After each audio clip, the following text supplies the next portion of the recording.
Thanksgiving, everybody. You know I'm cheap, and boy, does it pay to prep in advance. Earlier this week, I made my greens and cornbread. Later on during the week, I made my beans and rice. And now, Thanksgiving Day, it's time to roast the hens. This year's Thanksgiving is so different from the ones in the past. And I have to just thank God right now and just say, thank you, Lord. Because with all that COVID and the pandemic going on out there, it hasn't touched us. And those in my family that it has touched, they're doing okay today. So I just want to say thank you. Thank you. Thank you, Lord. Right now I'm going to prep my pan for my Cornish hens. So I got about 1.5 onions. I have 2 ribs of celery.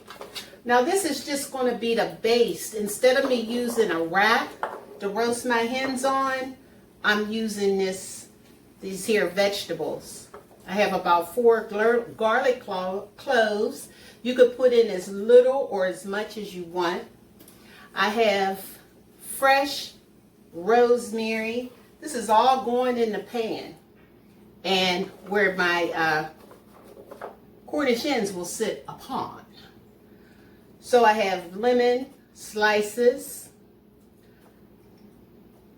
The thing is to give it all the aroma and flavors. So now let's prep. Okay, now I have 6, no it's not 6, I got 8 Cornish hens.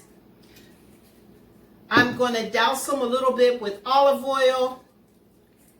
And then I have a special seasoning that I'm going to season inside and out. I made this up myself. I'll give you the recipe.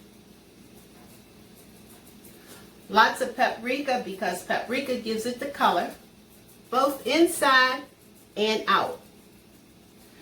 Now my Cornish hens are quite disappointing looking. And I say that because I've specially ordered them from the farmer's market where they raise chickens. Free range and all that. And I just thought I'd have some beautiful, to me they birds. Kind of ill-deformed. And I'm quite disappointed. Some with legs, some without legs. So much so that I couldn't even use my twine to cut, to fold the legs up with. I just said, forget it. So now I'm going to take, you want to do this generously. I'm going to take and just rub it in. This is where your hands get nice and dirty. And it don't matter, because remember, you're rubbing in flavor. You're rubbing in flavor. Now I can understand why people might say, okay, I'm going to turn into a vegetarian. Because what are they doing to our meats? What are they doing to our chickens? What are they doing? I shouldn't be talking about it because we're going to eat this. And hopefully it's going to taste better than they look. Okay. So look, I got the color that I want, the seasoning on every last one of them. So I'm going to show you how I'm going to place it in my pan, but not before I wash it. Okay, so here we are. I'm placing my hens in my roaster as good as I could possibly can. As good as I could possibly can. As good as I possibly can. How about that? How's that? Then we have one here. Maybe I should turn this way since it has one leg. Turn this one this way. And then this little baby one, I haven't forgot about you. Don't even think it. Put that on top right here. Okay. So now I'm just going to put a little bit more olive oil on the top.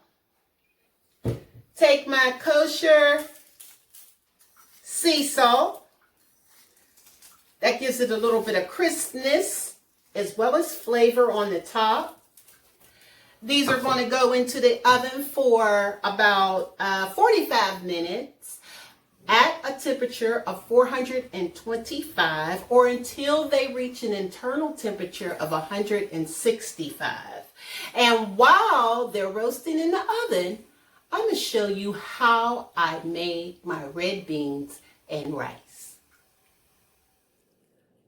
Notice I have a 16-ounce bag of small red beans.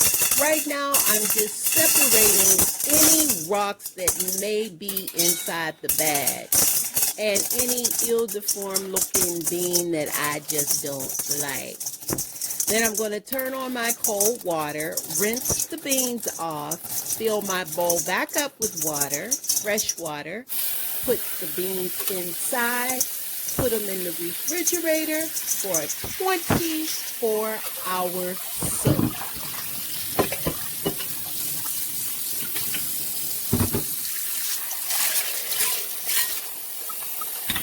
Remember those beans I had soaking? Well, this is how they look after 24 hours. I'm not quite sure if that was a good thing or not because I've lost my deep dark red. My beans are ready to be cooked. But first, I'm going to cut up a small onion for my red beans and rice, 2 crushed garlics, and my favorite jalapeno pepper with the membrane, seeds, and all, a small diced green pepper,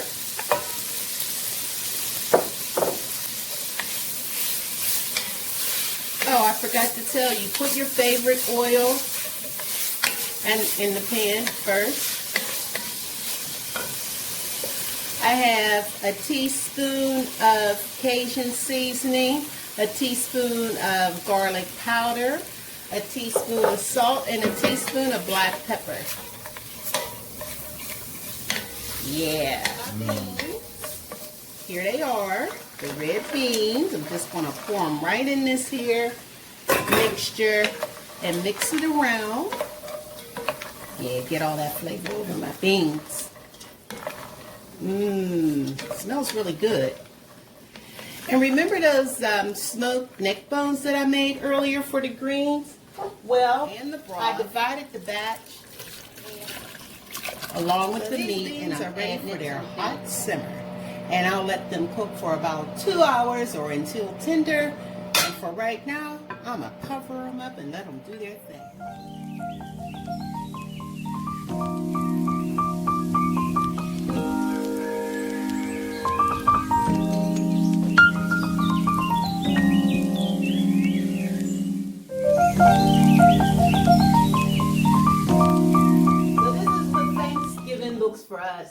For us in November 2020. This is my baby son Randy. He's so cool. He can't smile. He won't say a thing. And I ain't gonna ask him either. But happy Thanksgiving to all.